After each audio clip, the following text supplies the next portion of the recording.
పిత పుత్ర పవిత్రాత్మ నామమున ఆమేన్. ఈరోజు జనవరి 13వ తారీఖు. మార్కు సువార్త 1వ అధ్యాయము 21వ వచనము నుండి 28వ వచనం వరకు. వారు కఫర్నాము చేరిరి. వెంటనే యేసు విశ్రాంతి దినమున ప్రార్థనా మందిరమున ప్రవేశించి బోధింపసాగెను. ఆయన బోధకు అచ్చటనున్న వారు ఆశ్చర్యపడిరి.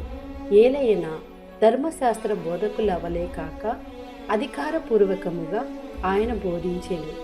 అప్పుడు ఆ ప్రార్థనా మందిరములో అపవిత్రాత్మ ఆవేశించిన వాడొకడు కేకలు వేయిచు, నజరేతు నివాసియగు యేసు, మాతో నీకేమి పని?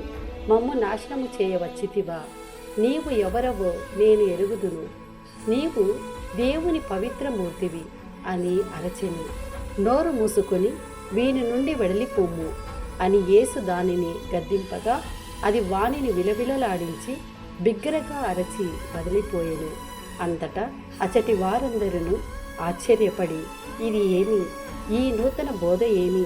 అధికారముతో ఆజ్ఞాపింపగా అపవిత్రాత్మలు సహితము ఈయనకు లోబడుచున్నవి అని తమలో తాము గుసగుసలాడుకొనసాగిరి. ఆయన కీర్తి గలిలియ ప్రాంతమంతటా వ్యాపించెను. ఇది ప్రభుని వాక్కు. సర్వేశ్వరునికి వందనములు.